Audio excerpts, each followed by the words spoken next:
3 тижні минуло з виходу відео про Київ, в сенсі по справі Комарницького. Мало бути 2, але життя бентежне, а я ледачий. Але це, мабуть, і непогано. Багато що встигло трапитись. Кличко звільнив частину фігурантів. Ще більше пообіцяв звільнити, але щось поки ніяк не поросте. В принципі, можу зрозуміти, там якщо звільнити всіх причетних, то є ризик саменькому блукати порожніми коридорами. Лячно. Комарницький, який перебував в розшуку, знайшовся. Тільки в найбільш хіровий спосіб. Знайшли його не НАБУ в Києві, а Ткач у Відні. Знаку Відню, вибачте, немає. Що з точки зору мого песимізму означає, що він для нас фактично втрачений. Артур Палатний втратив телефон. Його вилучили під час обшуків і арештували. Що з точки зору мого песимізму взагалі нічого не означає. Адже швидше повернути з Відня Комарницького, причому пішки, ніж вскрити сучасний телефон. Всі затримані вийшли під заставу. Тут нема зради, це неминуче, це закон, такі в нас запобіжні заходи. Але, як натякає мій песимізм, переміститись у Відень з-під застави простіше, ніж з СІЗО. Перше відео зібрало 800 тисяч переглядів. Це, зважаючи на те, що наша аудиторія переважно Київ, як пару районів в повному складі. Або 2 висотки на Позняках. І це викликає змішані відчуття. З одного боку, надзвичайно круто, дуже дякую. З іншого боку, там в цьому відео немає нічого принципово нового, про що б ми не говорили раніше. Земельні схематози, міст, Комарницький – про це все ми знімали регулярно. Однак тоді не було таких переглядів, не було обговорення в фейсбучиках, ой, чи немає в цьому політики. Тоді якось непомітненько минало, там щось стирили, та господи, нічого нового. Шановні пані та панове, геть невдячна справа бути відвертим з аудиторією, але я ризикну. Саме байдужість шановної громади, її небажання розбиратись в тому, як з'являються, як працюють схематози, що з тим робить, призводить до того, що проблеми, зрештою, набувають масштабів. Заступник мера і секретар Київради погоджують з хером згори голосування і землевідводи. І от тоді вже всі такі: йой, та що ж це робиться? Тож сьогодні я планую злісно поексплуатувати вашу цікавість до прослуховувань, які неодмінно будуть, і зробити інший ефір. І розібрати ту схему, за яку Комарницький і Грядка залетіли під слідство. Я казав в першій частині, що для них це незначний епізод, це так, в них там інші штуки були, але от загалом для Києва це базовий, фундаментальний схематоз. Ми на ньому половину міста всрали. Завдяки цій схемі виростають ТРЦ з дорожніх розв'язок, клумб, будинки ліпляться один до одного. Коротше, мені дуже хочеться, щоб ви цю схему зрозуміли. Тож, перша частина була за жанром, епічний трилер, ця буде радше детективний процедурал. І як того вимагають жанрові кліше, тут має бути, персонаж, який скрізь гасає і фігово жартує, це очевидно я, і людина, яка системно доносить інформативні речі, не покидаючи межі лабораторії криміналістичної. Це Наталя. Ну що, погнали.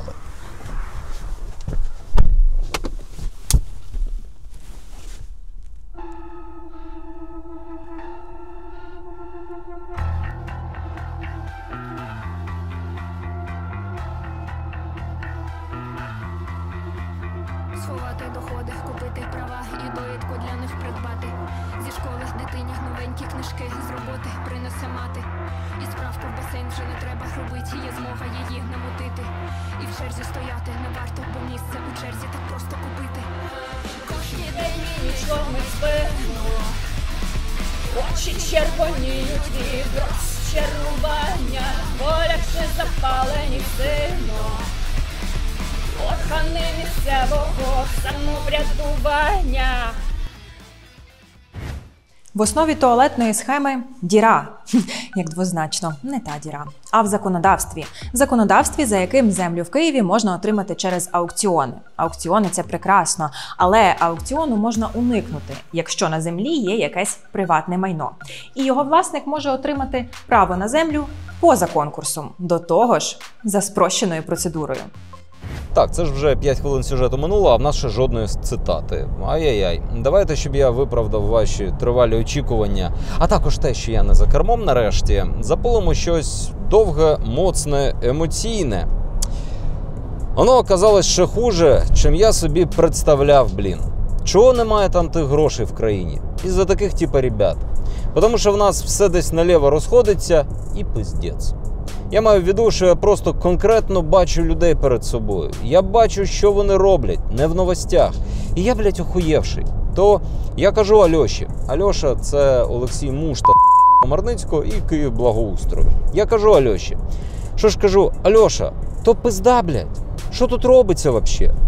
Бо зараз і время таке, типа, як вони там розсуждають, що да, нерозберіха, бардак в країні, і можна робити все, що хочеш, по суті. Ну, звісно, все, що хочеться, як правило, в своїх інтересах. Там, понятно, да, вони там іноді можуть щось задонатити, чи щось там закупити, відправити на фронт. Воно є таке. Вони вважають, що вони таким чином відкупились, типа, що вони купили машину, я молодець. Ну, на ділі, він спиздив вже ж 9 тих машин за тиждень, а купив одну. От в чому біда. І він щиро вірить, що він, правий типа, що він правильно поступає, і ти, не докажеш нічого. Я просто, ісходя із своєї нинішньої роботи, трошки, бачу, типа, ті державні структури зсередини, як вони працюють. Там пизда вообще, блін. Крадуть вообще все, блядь, все, що тільки можна. Цього персонажа в першій частині не було. Він у порівнянні з іншими героями цього ефіру, відверто ніхто. І звати його Віталік. І не спішіть очаровуватись тим, що Віталік говорить. Я думаю, він абсолютно щирий і, мабуть, навіть непогана людина, але одночасно він прям база в схемах Комарницького.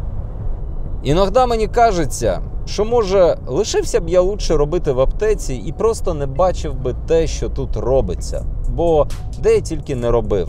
Медпредставителем, і на складі робив, і фармацевтом. А тут, бандит всі, блядь, говорять на мене. Віталік – простий пацан з елегантного Монте, куди ми зараз і тулимо. Тулимо навмання, просто сподіваюсь, а раптом вдасться з ним поговорити. 3. Тепер, коли ви вже встигли написати коментар «А як ти вийдеш?», а якщо не встигли, то напишіть, нам коментарі просувають відео. Пояснюю. Елегантське Монте – це не Монте-Карло, це монастирище Черкаської області, де Віталік і жив, поки його близький друг і колишній однокласник Олексій Мушта не витяг його в Київ на нову роботу. Розказують мені там, що будеш займатися стройкою. Говорю, хорошо. Тільки що, кажу, я ж не строїтель, типа, і якби до цього діла ніколи ніякого не мав. Щоб об'яснити, принцип хоча б, що робити, які обов'язки, типа, таке. Чого мене Льоша це знову ж таки Олексій Мушта, взяв взагалі на цю роботу? Тому що я сам по собі там не сильно прямо такий трудолюбивий, типа, такий, чи дуже умний, чи ще щось. У мене задача моніторити, у мене око настроєне. А поки там я їду, тут я продовжую вас вести по схемі «Магія кіно». І щоб краще розуміти все, що ви почуєте далі, роздивіться навколо мене. Ми на вулиці Табірній. От будинок, от з того боку цілком симпатичний дитячий майданчик. Он з того боку цілком симпатичний дитячий майданчик. Був. Про Віталіка і будівництво. Будівництво на початку Віталіку дійсно трохи відсипали. Роль його в цьому будівництві була страждать і кліпать очима. Я не знаю, чи стикались ви з подібною ситуацією. Сподіваюсь, вам пощастило, але я її опишу, і її отут дуже легко уявити, бо вона тут і відбувалась.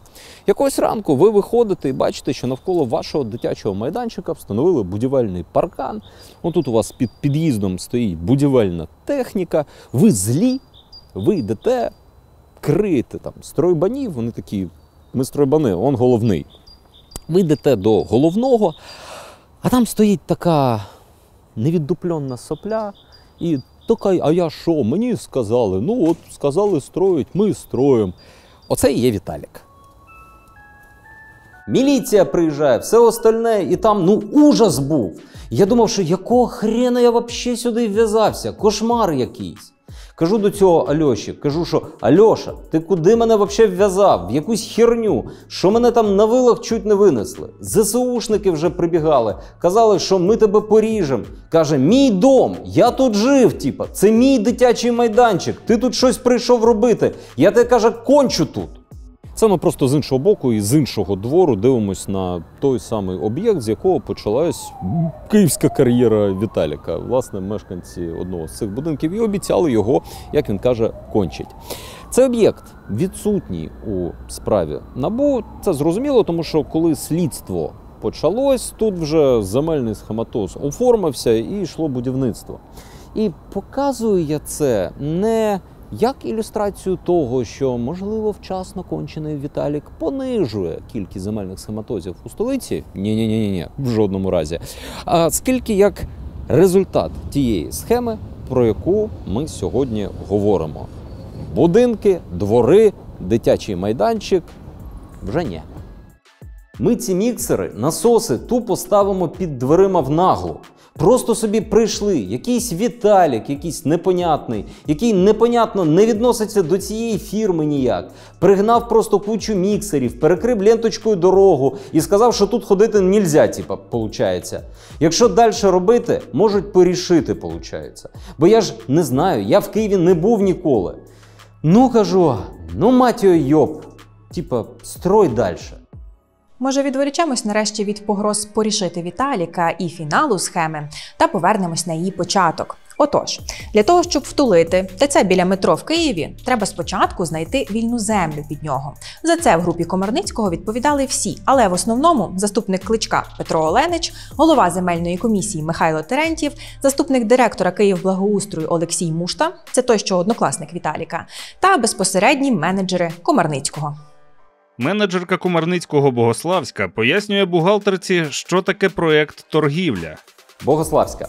У нас есть проект, мы называем его «Торговля». Там куча вот этих вот новых товок. Мы открыли новую куашку под это. Куа – це як товка, мені впадло пояснювати. То есть, смотри, у нас чистого, ну как бы красивого, ты же понимаешь, ничего нет. Франчук. Да я понимаю, это я понимаю лучше всех. Богославска. Поэтому изначально, где бы она ни появлялась, эта первичная недвижимость, или на физиках, или на товке, она с душком. Для того, чтобы хоть как-то этот душок, убрать, да, у нас как? То есть мы ее перебрасываем. В любом случае открываем чистую товку. Під проект «Торгівля» шукають ділянки в, що зрозуміло, комерційно привабливих місцях. Біля метро, на розв'язках, посеред житлового кварталу, аби люди ходили. Якщо на цих ділянках вже стоїть щось тимчасове, то приїжджає благоустрій і його розчищає. А що? Це його робота. Віталій Білоус про демонтаж мафів на ділянках, які сподобались групі Комарницького. Ті всі магазини, ті всі мафи, вони ж цей метал весь здають нахуй. Вони ж його не везуть на штрафмайданчик чи щось переробити. От тих там хачі, шаурму, от ті всі, що вони з ними там же ж. Такі ділянки мали б надаватись містом через аукціон. Однак, як я вже сказала, в законодавстві є діра. В принципі, земельне законодавство тільки з діри складається, але це одна з найбільших. Якщо у вас на цій ділянці є нерухомість, то ви оминаєте аукціон. МАФ не рахується, це тимчасова споруда. Чиновник КП «Спецжитлофонд» Леонов і голова земельної комісії КМР Терентьєв обговорюють схему виведення землі. Заступник директора спецжитлофонду Юрій Леонов. Да, потому что зем, в смысле Киевзем, позиция такая. Если были какие-то документы, которые выданы госорганам, на постройку ранее или позже, на процессе, они такую незавершенку готовы выпускать, в сенсі видавати дозвіл. У нас такая история, вообще нормально. Терентьєв, у нас только такие истории. Смеются. Є чуйка, що, можливо, деякі з вас ще не до кінця в'їхали в масштабність цього приколу і думають, та може не така вже й велика діра. Показую на місцевості. От за цим магічним простирадлом одна з ділянок Комарницького зі справи НАБУ. На ній, згідно документів, знаходиться нежитлова будівля площею 420 квадратних метрів. Місце, як бачите, максимально прохідне. В плані ось це станція метро Житомирська. І знаєте, із затверджених державою документів ми багато знаємо про цю будівлю. В неї цегляні стіни, в неї залізобетонний фундамент, висота стель 3,5 метри і покрівля з рубероїду. Так, робимо магію. 1, 2, 3. Це клен. І за ним там далі теж рослинність. Що, братан, де рубероїд? Як ви могли зрозуміти з цієї пантоміми, головна діра наявної нерухомості, що для уникнення аукціону сама нерухомість не потрібна. Групи Комарницького таких ділянок десятки. В Києві сотні, якщо не тисячі. Впроваджені НАБУ 7 найсвіжіших. Всі вони отримувались у міста, тому що на них нібито існували якісь будівлі. За версією слідства, на більшості з них нерухомість існувала абсолютно віртуально. 15 секунд мене без дуркування. Я вже у декількох відео робив оголошення чи анонс про те, що один мій знайомий підрозділ набирає людей. Назвати я їх не міг, секретність, і я казав, що вони високотехнологічні, туди складно потрапити, там дуже круто. Це все правда, але мені завжди здавалось простішим назвати назву. Це нарешті можна зробити, тому група Лазаря Національної гвардії України оголошує черговий набір. Посилання на анкету під цим відео. Не факт, що ви відбір пройдете, але якщо ви компетентні, то welcome, і це дійсно варто того, щоб спробувати. Туалетну цю схему назвав Олекса Шалайський, рочків, здається, з 15 тому. І називається вона так, тому що тоді під приватизовану громадську вбиральню виділяли стільки землі навколо, що вистачало ще на пару повноцінних ЖК. У Комарницького, як ви могли помітити, схему модернізували до просто вигаданої нерухомості, але як шана традиції. На одній з ділянок туалет дійсно присутній, як туалет. Це рештки, фундамент того, що колись було громадською вбиральною. В розмовах навіть сміються про те, що відкопали, отак відкопали, щоб фундамент з'явився. Власницею цієї прекрасної нерухомості, капітальної, стала мати заступника директора комунального підприємства «Інженерний центр» Ярослава Федорука.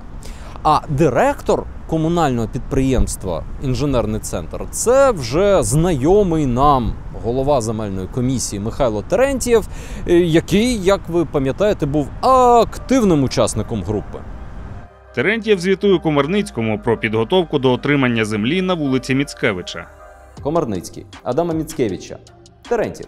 Мы уже прошли комиссию по земле, мы купили с аукциона туалет подземный, подземельный, смеются. Сформировали участок на 10 соток, провели уже даже там, Ярик провел громадские слухания на месте, пока рыл там этот туалет.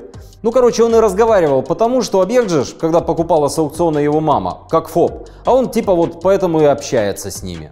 Я впевнений, вас передусім цікавить, як створити віртуальну нерухомість. Розкажи нам, Денис, ми теж хочемо. Вам так не буде, але я залюбки поділюсь рецептом. Давайте я спочатку поясню все по фактах, щоб ви зрозуміли до того, як це перетвориться в клоунаду. Так, дійсно, можна абсолютно незаконним, але не дуже складним шляхом отримати право власності на нерухомість, не маючи жодної нерухомості. Для цього сертифікований інженер робить технічний паспорт на неіснуючу будівлю.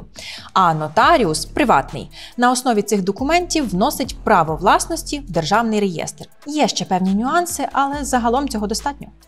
А тепер моя черга, і я волати хочу від простоти цієї схеми. Якщо ви її не оціните, то просто серця у вас нема. Так, обіцяв рецепт, от вам рецепт.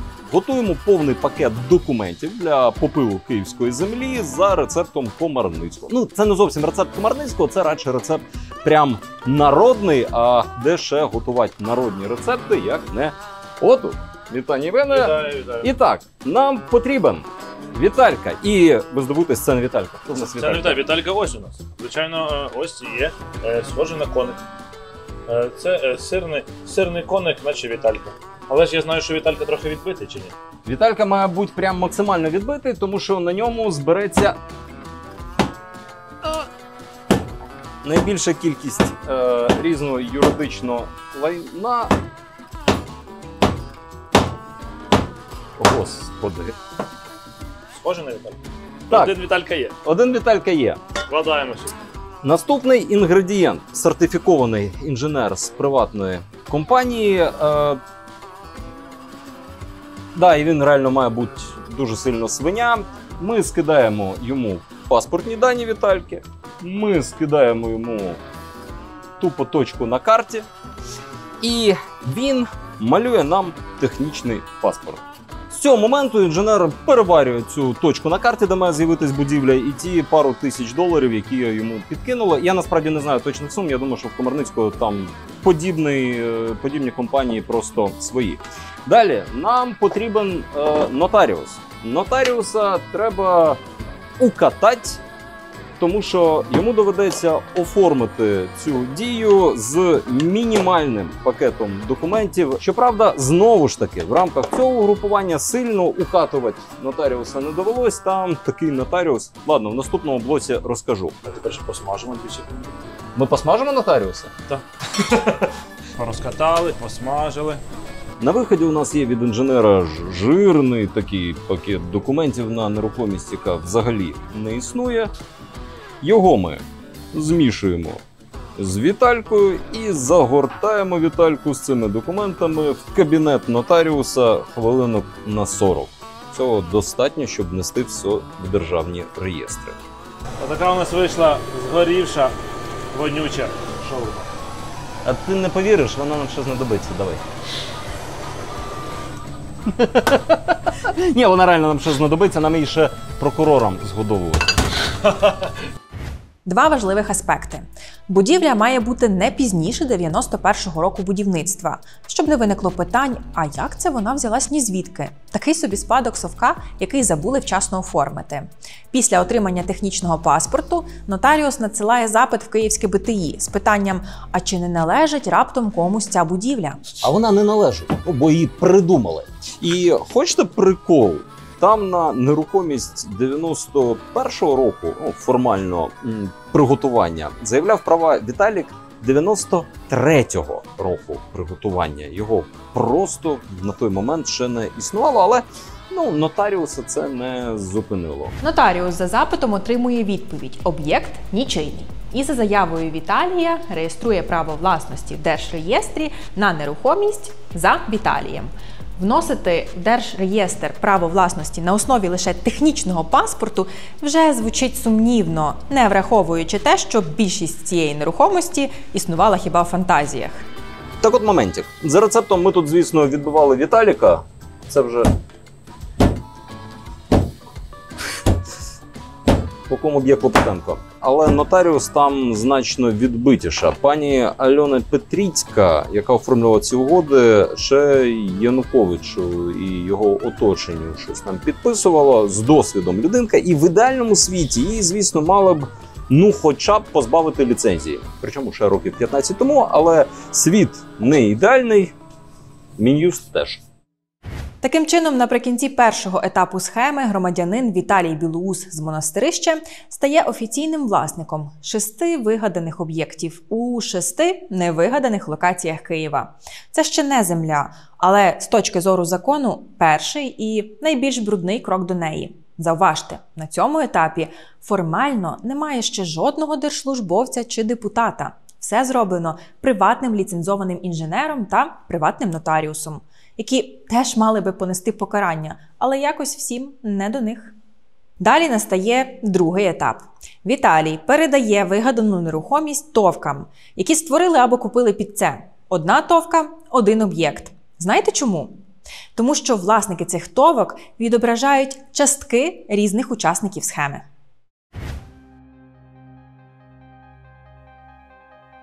Взагалі-то галактики мають розлітатись всесвітом, в сенсі розпорошуватись, тому що ми вирахували, ми це людство, що маси чорних дір, зірок, планет недостатньо, щоб гравітаційно галактика трималась купи. Однак вона тримається і все обертається навколо чого, що ми не бачимо. Його назвали темною матерією і шукають зсередини минулого століття. А до чого це я? А до того, що після першого ефіру було багато коментарів, і навіть на чатіку патронів питали, до речі, оформлюйте підтримку і залітайте, чому Комарницький, в якого немає жодної офіційної посади, всіма командує? На чому цей вплив? Тут простіше, ніж з чорною матерією. На баблі. Все. Але не уявляйте собі це як звичайний побутовий хабар. Ні, там повноцінне партнерство. Терентьєв обговорює з менеджерами Комарницького юридичну схему оформлення власності. Ну, наверное, чтобы зарегистрировалась с вашей стороны ТОВка з КІФом. КІФ – це як КУА, це як та сама ТОВ, мені все ще влом пояснювати. А с моей ТОВка как ТОВка, в которой вот эти вот там все 7 людей. У меня там у кого-то 5%, у кого-то 7%, у кого-то 3%. Цінність набушних записів для цієї історії в тому, що без них це партнерство не побачити. Ані в цей телескоп, та там і Хаббл не розгледить. Офіційно в цих компаніях, на яких це оформлюється, видно просто брикет Віталіків. Але додайте розмови з Офісу Комарницького, і ось вже видно ту силу, яка обертає київських чиновників навколо його кабінету. Терентьєв, Комарницький і Бондаренко. Про партнерство з Марченко та Леоновим на об'єкті по вулиці Міцкевича, 1А. Терентьєв, Кінгста. Кінгста – це назва компанії, на яку оформили нерухомість. Це на Міцкевича, Комарницький. Це ж ми, Терентьєв. Альона, Юра, секретар Київради Бондаренко. Так, угу. Робити якусь повну карту всіх цих компаній-одноденок я не стану. По-перше, там цих товочок, як на небі зірочок, а по-друге, немає жодної потреби. От те, що вище, це, наприклад, обговорення розподілу об'єкту, під який буде виводити земля на Міцкевича в Солом'янському районі. Ще раз проговорюю схему.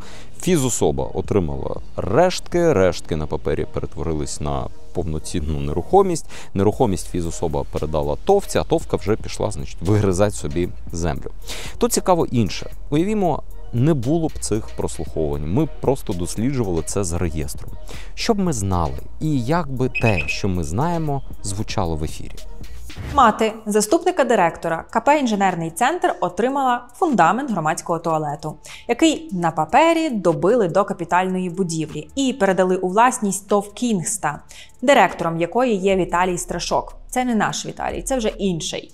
І оцей Віталій Страшок, окрім керівництва в ТОВці, є ще бухгалтером громадської організації «Правозахист оболоні». Співзасновницею ГО «Правозахист оболоні» є депутатка Ганна Свириденко. Чому б це саме так звучало? Тому що це факти, які ми могли б озвучити. Ми ж не могли б сказати, депутат Київради від Батьківщини Ганна Свириденко тупо в долясі з Комарницьким по попилу землі. Вона б все спростовувала, ще б і судилась з нами за таке формулювання. Вона, як ви бачили в першій частині, і так все спростовувала. А ви коли-небудь взагалі спілкувалися з Денисом Комарницьким останнім часом? Ні, не спілкувалися. А чи були у вас з ним, можливо, якісь спільні проекти? Ні, не було. Тож без цих записів ми могли б хіба натякати на Ганну. Як натякати? Будучи абсолютно впевненими в тому, що вона в долі, перераховувати всі відомі нам факти і сподіватися, що у вас ці факти викличуть таку саму впевненість. Максимум я міг би пожартувати щось типу «Подивіться на цей прекрасний величезний двір». Тут не дуже жарт, він реально прекрасний. Тут є не лише дитячий майданчик, там далі футбольне поле, тут купа зелені, тут починають квітнути дерева. І все це стало можливим завдяки депутації від Оболонського району Ганні Свириденко, приймальня якої в цьому дворі, і ГО «Захист оболоні», яке в тому самому приміщенні. Адже кращий спосіб захистити оболонь – тирить землю на Солом'янці. Богославська і Терентьєв. Про партнерську участь Свириденко, Марченко, Терентьєва і Комарницького. Богославська.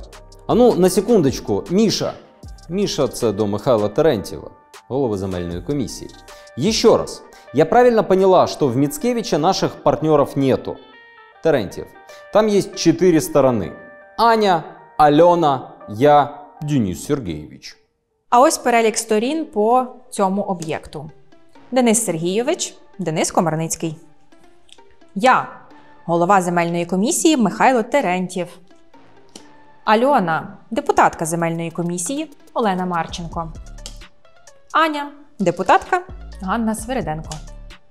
Леонов нагадує менеджерам Комарницького про переоформлення туалету на вулиці Міцкевича. Мицкевича нормальный объект. Единственное, у нас по Мицкевичу зависший вопрос, кто от нас человек на переоформление корпоративных прав.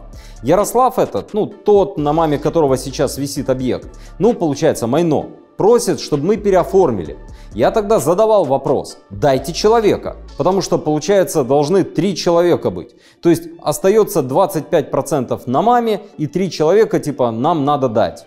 При цьому частку Марченко мають формально оформити на дружину активного учасника групи і тоді ще заступника директора КП «Спецжитлофонд» Юрія Леонова.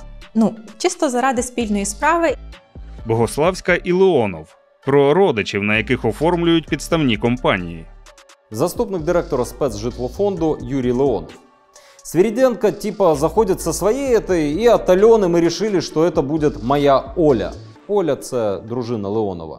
Богославська. Так пусть на твою Олю тогда. І це ж лише один об'єкт. Одненький, і будемо відверті. Прям не найкращі. Ці нещасні 10 соток, вони хоч і біля Кардач, але Кардач он через дорогу.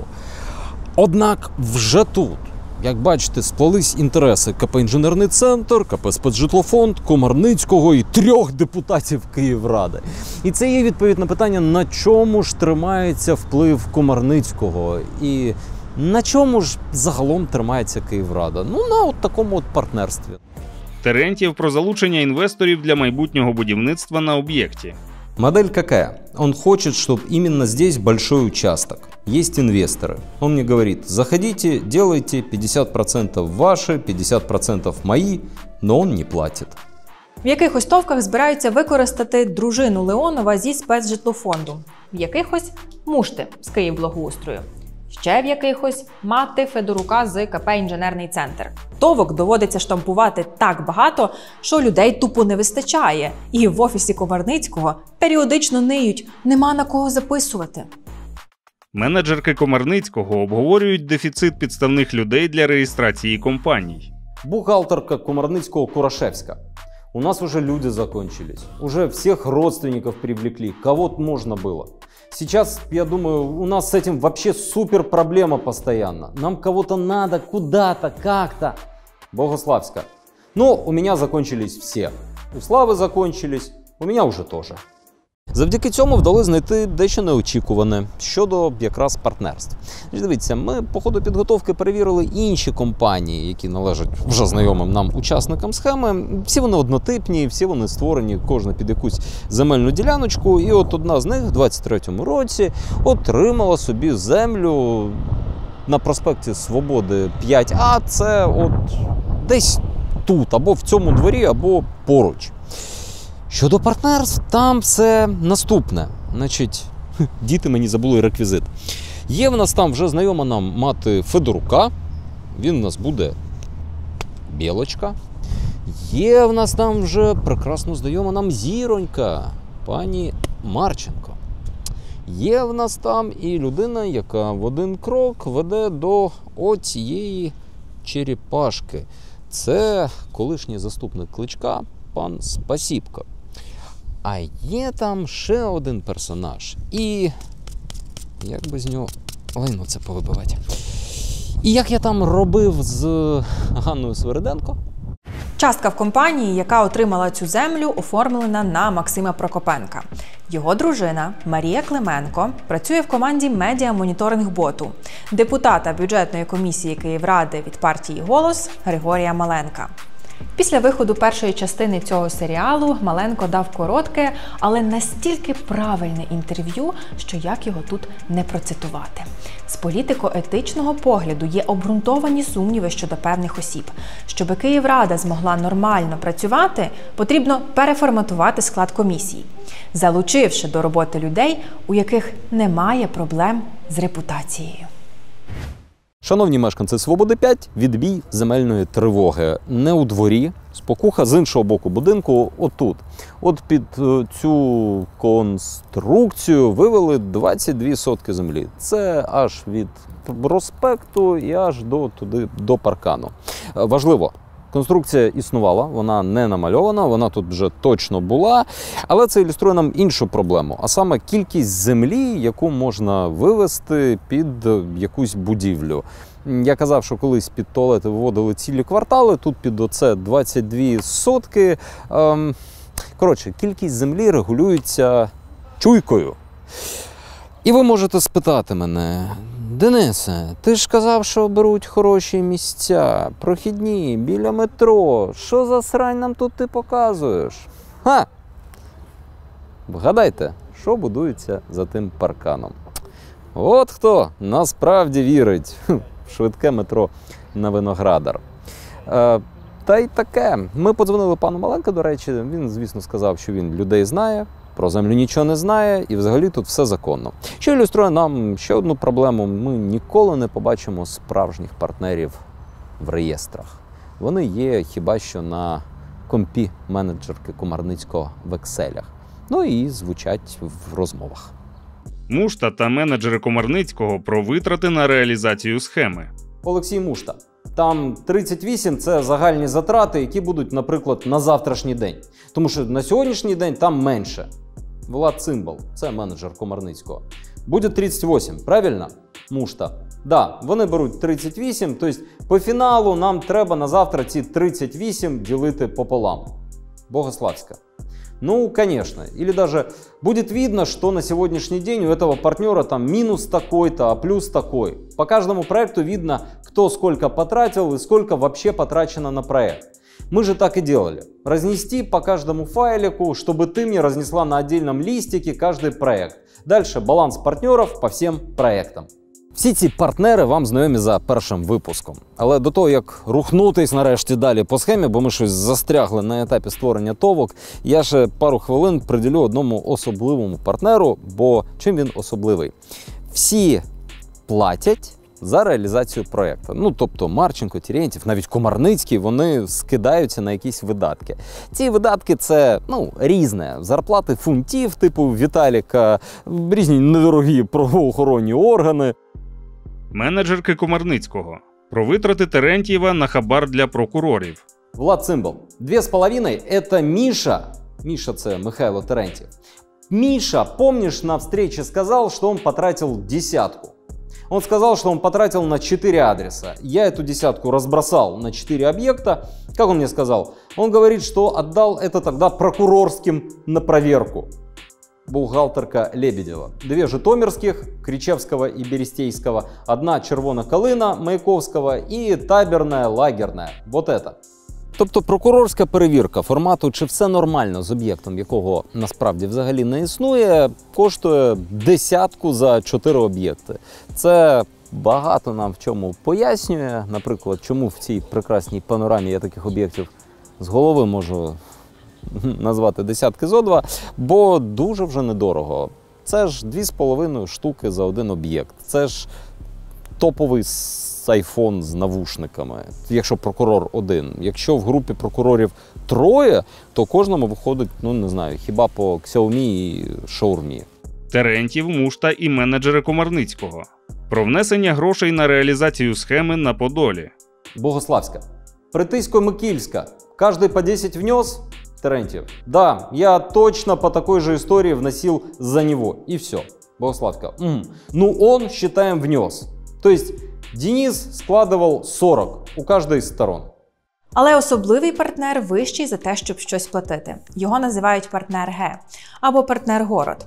Є діалоги, де домовляються маскувати його грішей. Партнер Город унікальний тим, що отримує свої 20%, не вкидуючи нічого. Не внесе видатків, але отримує частину прибутку. Терентьєв і менеджери Комарницького. Про будівництво торгового центру на вулиці Червоної Калини. Богославська. Червона Калина – це що? Цимбал, Троещина. Мы же построили домик, сарайчик. Сейчас вместо будем Богославска. Не, правильно, но мы там, по-моему, финансируем с Мишей, насколько я помню, 50/50. А Г, той самый партнер город, там просто имеет долевое участие 20%. Терентьев, 20 соток там участок, там может быть нормальный торговый центр. Ну что? Ну мы же договорились тогда, что мы 50/50, а 20% его. Он не хочет, да. Там, похоже, торговый центр, торговый центр, торговлю фактически на 2000 квадратных метров, 2 этажа, аж бегом. Правильно, Лен? Мы же так просчитывали? Якщо я правильно розумію цю стелу, то Комарницький втік з Києва у місто побратим Києва, у Відень. Так, окей, 20% нормального торгового центру найсекретнішому партнеру ще й без копійки вкладень. Причому, знаєте, оцей партнер город – це не просто термін. Його періодично використовує сам Комарницький, і коли він це каже, прям відчувається, що це хтось, хто і уособлює місто. Комарницький телефоном. Про поділ прибутку від проєктів. Мне что надо понять? Мне надо понять, что мы все-таки городу предусматриваем в этом всем. Городу 50 мы. Ну смотри, мы забрали на себя 50, ну условно. Мы сейчас забрали 50, да, 2/3. Ну условно, да. То есть, но я же все равно как бы должен буду сказать, что город это ваше. Ну от прибыли, правильно? У деяких проєктах партнер город забирає навіть не 20%, а половину прибутку. Хоча видатки закриває Комарницький. Менеджерка Комарницького про умови партнерства з городом. Богославска. Значит, у нас есть разная структура партнерства по торговле. Есть проекты, которые мы называем с партнерами Г, есть без них. Значит, есть проекты, где мы 50/50, це про інвестиції, скажімо так. А есть проекты, где вот эти наши партнеры, где деньги наши с ними 50/50, в сенсі розподіл прибутку, и они вообще не финансируют проект, а мы должны. Терентьєв і менеджери Комарницького. Про те, що партнер город не фінансує спільні проекти, а лише отримує відсоток від прибутку. Терентьев. И там же, ты помнишь, да, этот процентаж, Богославская? 50/50, нет? Цимбал. Да. Ну там город что-то, Лебедева, 40, 20, 40. Терентьев. Да, вот эти 20, на которые они не финансируют. Везде платим мы, как всегда. З чого така неймовірна щедрість? А тому, що, говорячи протокольною мовою, сам факт участі такого неймовірного партнера має ефективніше спонукати працівників КМДА до неправомірних дій. Тому Комарницький періодично влаштовує демонстрації. Комарницький Терентьєву. Про демонстрацію співробітникам КМДА зацікавленості старшого партнера в проєкті. Я подготовлю товарища, и мы прямо в зуме сделаем встречу. И за вот такими встречами ставь себе на контроль. Ну, чтобы мы периодически просто проводили такую укрепляющую тебя встречу с Петей. Мається на увазі Петро Оленович, заступник Кличка по цифровізації, і хто бачив першу частину, ще й куратор земельних питань в Києві. Встречу з Петей і з Будкою. Будка – це Михайло Буділов, керівник департаменту територіального контролю КМДА. Там кто тебе нужен, знаешь, управления какие, чтобы мы проводили такие типа укрепляющие совещания. Ну, чтобы они убедились, что товарищ в программе, что товарищу интересно. Якщо ви дивилися першу частину, я впевнена, ви вже розумієте, хто це в них там такий впливовий. Для тих, хто не дивився. А чого б це питається? Ну, але я поясню. В першій частині цілий блок присвячений близькому соратнику Кличка і виконавчому директору партії «Удар» Артуру Палатному, офіс якого знаходиться поруч з офісом Комарницького. Це йому носять на презентацію ділянки проекту «Торгівля». І він справляє враження головного в цій двіжусі. Менеджерки Комарницького. Про участь партнера город в розподілі прибутку без вкладень. Лебедева. Вот тут написано «объекты без Г», и тут «Червона Калина». Так он с Г или без Г? Богославска. Без Г это имеется в виду без финансирования Г. То есть там есть Г, но он там не финансирует. Ми не будемо слухати ще 100 цитат про те, як пан сусід, до речі, чи пан товариш, чи партнер Г допомагають вирішувати якусь проблемку, бо нема сенсу. Натомість візьмемо епізод дуже показовий. Ситуація, коли партнер Г проблему вирішити не зміг. Чому ми його візьмемо? Бо цей епізод мені закриває один з гештальтів минулого випуску. Чи є хоч щось з того, що виклало НАБУ, чи ми зараз, для Кличка новиною? Ні. Є достатньо справ, де до нього їздять за, скажімо так, арбітражем. І єдине, що може стати сюрпризом, це те, що голові земельної комісії Терентьєву реально дуже сложно вар'їрувати між мером і Артуром Леонідовичем. Це цитата, яка говорить нам про складні інтереси. Довелося ще 4 рази все перечитати знову, щоб зрозуміти, в чому ж розійшлись позиції мера і Палатного, і чому для мера то не сюрприз. Бачите, оцю ділянку біля станції метро Житомирська я вже показував, та і з кленом без рубероїду ви знайомі. Так ось, цей клен – це пам'ятка.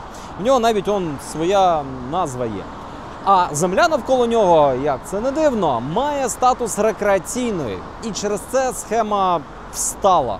Вона не могла далі продовжуватись. Номінальний власник нерухомості про будівництво на рекреаційній землі. Ну там фірми мертві поки що. Тому що для чого зробили ми ці фірми? Тому що я мав строїти, з 2 сторін 2 комплекси на станції метро Житомирська, коротше. А не виходить поки що, тому що не виходить. Тому що по документах, що Кличко говорить, що там зелена зона була. Там конфлікт був такий.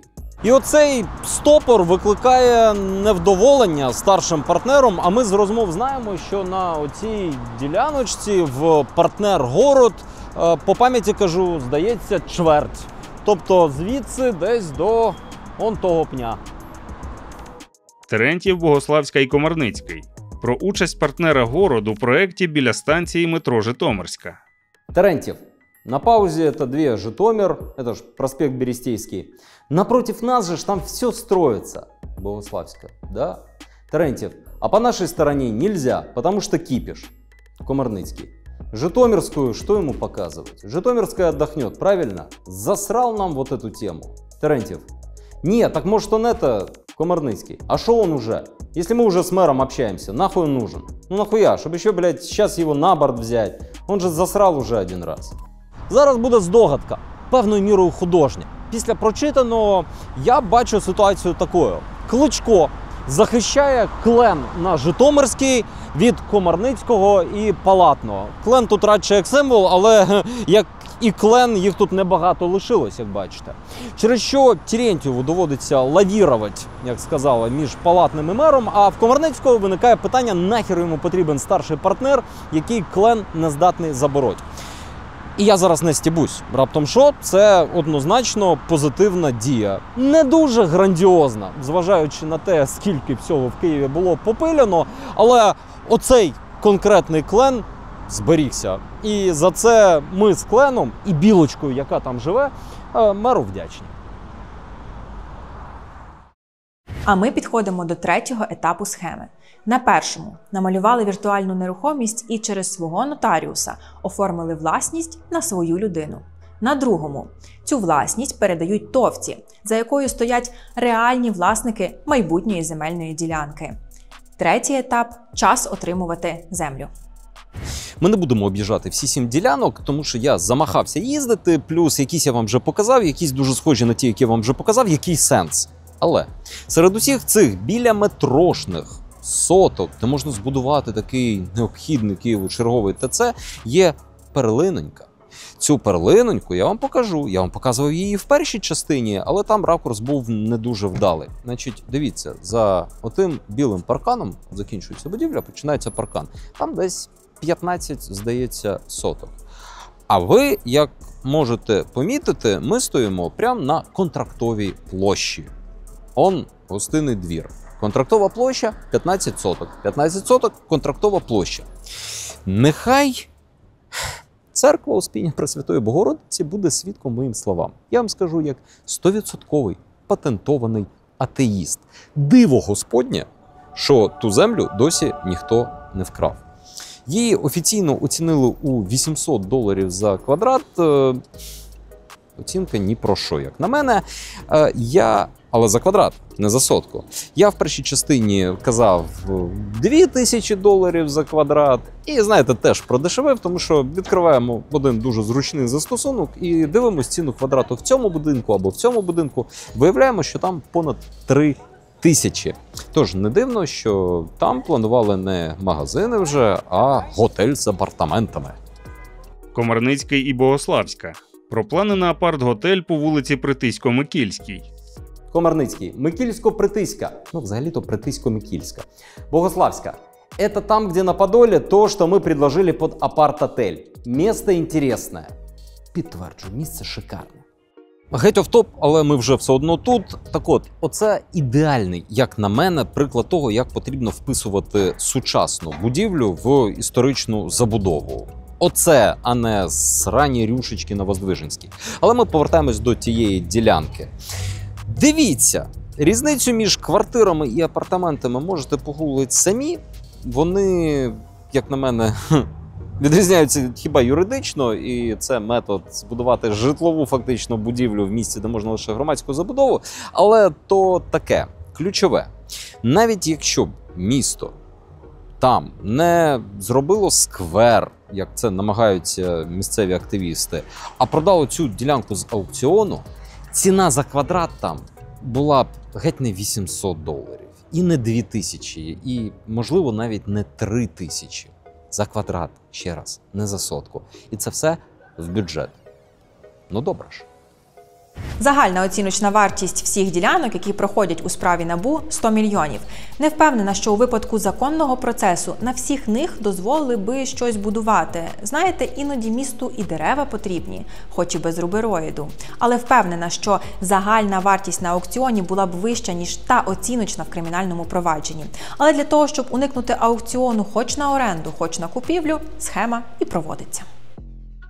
Терентьєв і Богославська обговорюють фінал схеми – викуп земельних ділянок. Я считаю, что если там 10, ну максимум 15 соток, и она у тебя полностью используется под торговлю, то выгодно выкупить земельные участки, чтобы уйти, во-первых, от проков, прок – это прокуратура, от всех их вопросов. Во-вторых, уйти от вот этих 6%, 3%, потом продление и всякое там остальное. У тебя земля в собственности. Богославська. Ну, то есть, по сути, мы построились, ввелись и пошли сразу на выкуп. Хтось невідомий. Да, дозвіл на експертну, ну, в сенсі на експертну грошову оцінку земельної ділянки, 2 месяца. И там заплатили аванс и еще месяц посчитали. Терентьев, ты аренду не платишь. Там, если пересчитывали мы где-то вот по таким-то объектам, там выходит, ну, колоссальная разница в плане того, что это очень выгодная сделка. З літа 2023-го, коли всі вигадані приміщення вже оформлені, починається процес в Київраді і КМДА. Відповідають за нього в основному Олена Марченко, Юрій Леонов, Петро Оленич та Михайло Терентьєв. В спрощеному вигляді процедура така – добігти з документами на нерухомість до КМДА, оформити інвентаризацію землі. Це, якби так, що просто формування документів на ділянку. Розміри, параметри, все таке. Після цього вже в документах Київзему буде от ділянка, от на ній нерухомість, якої нема, але бумажка є. З цим всім можна йти на сесію Київради і просити оренду чи викуп поза конкурсом, бо ти ж власник нерухомості. І отримуй містобудівні умови та обмеження на проведення реконструкції вигаданої нерухомості в реальний торговий центр. Мушта, Леонов і Терентьєв. Про закріплення віртуальної нерухомості в інвентаризації землі. Мушта. Можна таке, щоб там для інвентаризації туди, в сенсі в Київзем, рішення надішлють. Леонов. Можна, якщо вони типа пойдуть на це. Мушта. Ну що за нами, типу, закріплений земельний участок, є кадастровий номер і все. І нас оттуда ніхто не зіб'є. Леонов. Это ничего не даст. Инвентаризация, это мы закрепим за городом. Оно не будет закреплено за вами. Но там будет отражен контур вашего имущества и будет участок в коммунальной собственности города. Мушта, отлично, це нормально. Леонов. А потом, когда ты пойдешь, типа, чтобы тебе передали участок. Взагалі-то це буде найкоротший блок тексту і найкоротший етап схеми, бо там все дуже схвачено. Бо ті, хто дивився першу частину, знають, що от сюди, в IQ, в офіс Комарницького, секретар Київради Бондаренко приїздить щось узгоджувати питання сесії, що прямо з цього кабінету куратор Київзему Оленич нарізає якісь задачі офіційному керівництву Київзему, а головному архітектору Свистунову в цьому кабінеті розказують, кого із його заступників звільняти. Надо выкинуть нахуй эту Таню. Вот она там сидит и просто... Вот ты пока, оно что-то едет. Ты отходишь опять с нуля. Сань, сколько только она убила? Она убила все. Она убила все! Свистунов. Ну... Коротше, там все так свачено, що це міг би бути вже і фінал, але по кількох ділянках вимальовується дупка, і тому нам ще є про що поговорити. Дивіться, в Києві все ж таки йде якийсь процес інвентаризації землі, автономно від Комарницького. І декілька ділянок Комарницького, умовно, залітають в цю інвентаризацію до того, як в КМДА встигли донести документи на віртуальну нерухомість. І якщо вони без цієї нерухомості пройдуть інвентаризацію, то схема накривається, бо в документах видно, що там нічого нема. На момент инвентаризации майна никто не дал, не показал. Мы сформировали большой, в сенсе участок, великую делянку, потому что майна нет. И вот они начинают как раз, когда сходили, зарегистрировали уже, приезжать там. А нас нерозбірливо. Внесите изменения. Це Ігор Долинський, голова Київського інституту земельних відносин, на той момент. І його дратує, що їх нерозбірливо. А вже після того, як інвентаризація земельної ділянки без майна готова, проведена. Можна зрозуміти. Я думаю, это в четверг будет встреча с Доликом. Если туда его в долю будем брать, то тогда, я думаю, землю допихаем, доделаем. Допихаємо, в сенсі намалюємо її вже в проведеній інвентаризації, в якій майна нема. Если туда его в долю будем брать, то тогда, я думаю, землю допихаем, доделаем. Я, честно говоря, не вижу проблемы, если есть инвентаризация, ее корректировать. В сенсі намалювати просто на проведеній інвентаризації неіснуючу нерухомість. От є інвентаризація земельної ділянки, без майна, по-чесному зробили. Вона готова, проведена, і в Київраді вже навіть лежить проект. Він ще не проголосований, але вже є. В цей момент своя товочка пише звернення. Це той нас тут чуть-чуть не устраює, а давайте переробляти. Терентьєв чи Оленич приносять його в Київраду і фактично завертають готову інвентаризацію. Щоб домалювати туди майно і зробити, як їм треба. Коли до комісії надійшло звернення ТОВ «Кримолфас» на проспекті Берестейському, зважаючи на те, що сформовані технічною інвентаризацією земельні ділянки перешкоджають товариству в оформленні права користування земельною ділянкою, на якій розташовані належне йому нерухоме майно, прохання виключити квартал з інвентаризації. Це спрощений опис, звісно, але я, в принципі, його наводжу лише для того, щоб показати, що застопити міські процеси в цій будівлі, коли тобі дуже треба, і переграти все на свою користь, взагалі не проблема. Та повернути справу до Департаменту земельних ресурсів на доопрацювання. Ставлю на голосування за підтримку. За 18 проти 0 утрималось 0. Рішення прийнято. Я неймовірно втомився стрибати по локаціях, а в студію мені не можна, бо за форматом там Наталя, тому ми закінчимо тут. Це не просто так обране місце. Ми неподалік Житомирської, вважайте, повернулись на початок цього сюжету. Чому саме сюди? Тому що, коли я показував вам той клен і ту ділянку, я ж розумію, що вона прям засрана. І я подумав, що, можливо, в когось виникла думка, та хер би з ним, краще б там ТЦ збудували, ніж оце все сміття. Так от, тут була схожа ділянка, і тут теж мали будувати ТЦ, але місцеві якось згуртувались, і тепер тут, прям дуже-дуже-дуже симпатично. А от з ділянок Комарницького, так, тільки в одненькому клену і пощастило. По решті ділянок весь процес тривав від 3 місяців до року і де-факто добіг кінця. Дивно було б, якщо б було інакше, коли в тебе співорганізатори цього процесу, в плані Терентьєв, і Марченко в тій самій земельній комісії, яка все і розглядає. Перше питання 662, 585, 363. Ставлю на голосування за підтримку.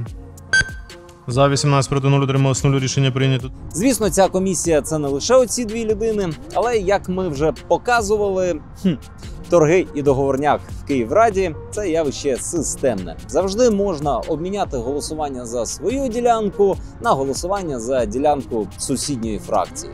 Пока вы, Денис Сергеевич, ездили, мы работаем. Тихою сапою вот это 10 соток в очень хорошем месте. Схопили, перехопили інвентаризацію. Я за цю інвентаризацію, ми єдину інвентаризацію проголосували на сесії. Юру попросили, Федоренка. Юрій Федоренко – депутат від «Слуху» Київраді, член земельної комісії. Інвентаризація, яка так тішить Марченко, стосується землі на Міцкевича, ота в Солом'янському районі, там, де фундамент туалету. Не зміг Федоренко відмовити Марченко і підтримав схематозів. Прошу, Михайло Олександрович, 7-й пункт. Отже, 7-й пункт 253, 597, 838. 69 за, 0 проти, 0 утрималось, прийняте рішення. Знаєте, я оце подивився сесії Київради і абсолютно переконаний, що глобально анмас, так би мовити, вони там дупля не нарізають, за що голосують. Там більшість питань звучить отак, як ви чули. Включіть, виключіть, пункт під пункт, там далі можна просто пароль від Wi-Fi зачитати і прокатити. Якщо це земельні питання, ціну яким всі і так знають, то фракція розкаже, домовились чи ні, голосувати чи не треба. Оці інвентаризації пруть конвейером. Там ніхто і близько не заглиблюється, за що голосує, що там і як. 15-267.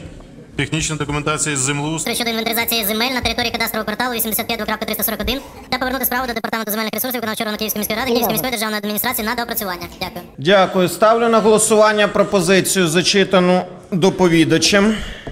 Не зможу її, на жаль, переказати вам.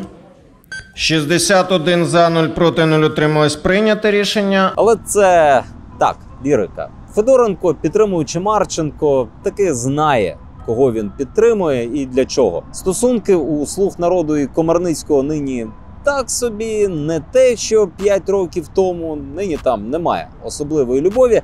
Але після цього голосування Комарницький сам телефонує Юрію і штовхає телегу вдячності.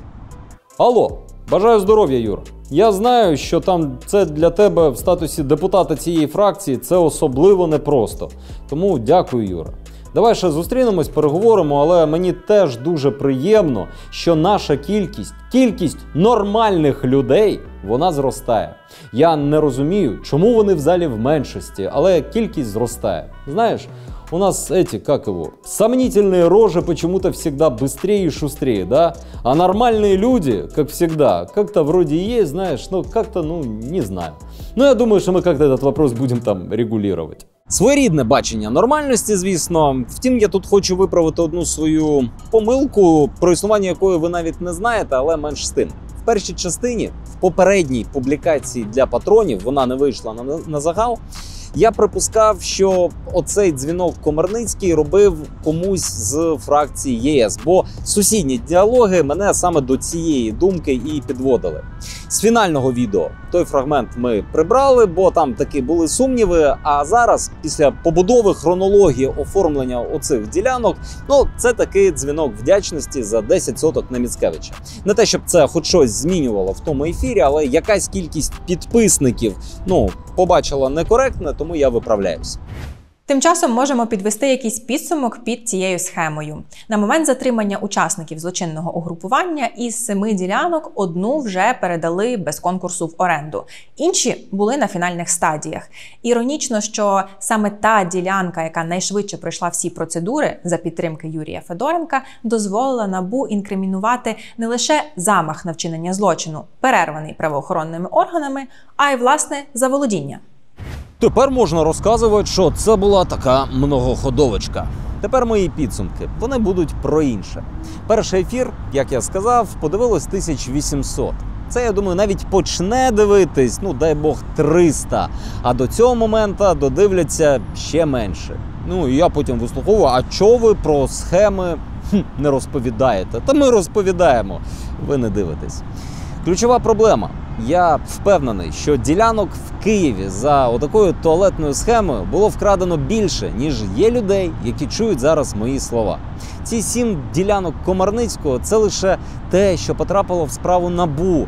В нього більше. І це лише ділянки Комарницького. Фірм в орбіті «Спасібка», якого ми тут згадували, теж до чорта. І вони робились теж під те саме. І все це саме через відсутність цікавості до схем, бо вони складні, як слова Терентьєва в Київраді.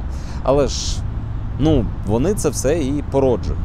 Ви маєте право сказати: чувак, чого ти нас звинувачуєш? Принаймні скажи, що робить. Земельне законодавство складне і заплутане, воно створено під схематози. Як ми можемо на це все повпливати? Справедлива теза, земельне законодавство прям треба дуже докорінно змінювати. Але знаєте, в чому парадокс? Якщо та сама Київрада, на яку у вас, шановні кияни, вплив є, почне бодай працювати по вже існуючому регламенту, почне не вносити день у день якісь земельні питання, а коли земельні питання чи та сама інвентаризація вноситься, буде її по-справжньому розглядати. Ага, там є фоточки, супутникові знімки і оце все, а не голосувати чохом і пакетом, вже стане набагато краще. А серед проблем, які породжують ці схеми, не лише очевидне, типу недоотримані бюджетом міста від земельних аукціонів гроші. Хоча гроші бюджету міста прям потрібні. Проблема – це і фундаментальне викривлення конкурентного поля. Перемудрив, мабуть, але я про що? Самі правила сконструйовані так, щоб підсилювати нерівність. Конкурентною перевагою стає вміння домовитись. А з ким? Та підставляйте сюди будь-яке прізвище з Палатним чи Татаровим, з Кличком чи Єрмаком. Це вторинне. Первинне те, що це якась закулісна ложа екстравертів, блядь. Мінуси цього в різних схемах, це просто зараз ми про землю, настільки фундаментальні і всеосяжні, що їх в окремий монолог треба виносити, а не записувати зараз. І я колись це зроблю, але зараз пам'ятайте, що все, що ви бачите навколо в місті, і зараз пофіг, де ви живете, в Києві, хоч в Козятині, хоч в Монастирищі, результат саме такого підходу. В Монастирище ми, до речі, таки доїхали, дуже миле містечко. Ми навіть підгадали вечірній час, щоб застати Віталія вдома, але не застали. Принаймні, так сказали його батьки, а їх мучити питаннями, було б якось нетактовно. У мене загалом і до Віталія питання, мабуть, справжнє, лише одне. Віталій дивовижна людина, він робить погані речі, він жахається тому, як навколо нього роблять погані речі, і продовжує їх робити. І в одному з діалогів, я не пам'ятаю, чи то з дружиною, чи то з мамою, він каже, що він в Києві не за гроші, мільйонером йому не стати. Це правда, йому платять дуже небагато. Але він в Києві за ідею. І мені неймовірно цікаво, от в його конкретному випадку, що ж це за ідея така?